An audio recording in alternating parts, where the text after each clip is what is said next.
Pope Leo resumes summer retreat tradition, heads to Castel Gandolfo for first vacation. Pope Leo XIV, the newly elected leader of the Catholic Church, has resumed the long-held tradition of a papal summer retreat, heading to Castel Gandolfo for a 6-week stay that marks his first real break since becoming pope on May 8. The hilltop town, located just south of Rome on Lake Albano, had not hosted a pope in residence since Pope Francis chose to remain in the Vatican during summers.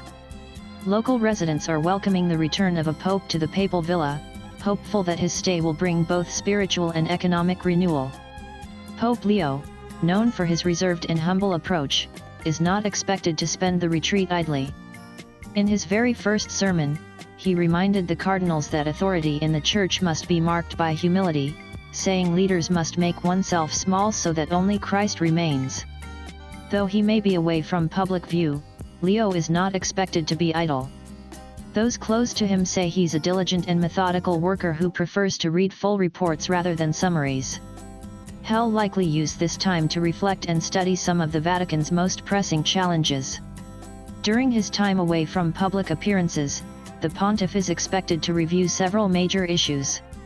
These include key appointments within the Vatican, especially his own successor at the office overseeing bishop nominations, and a possible new Secretary of State.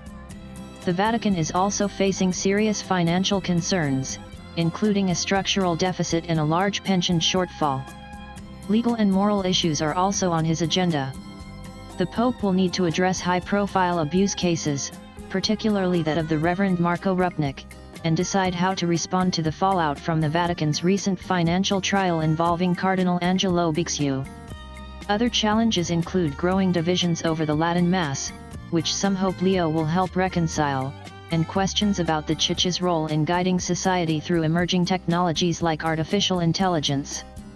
Swipe left for next video. Travel may also be under consideration, with invitations on the table from leaders in the US, Ukraine, Argentina, and Turkey. With inputs from AP latest blogs.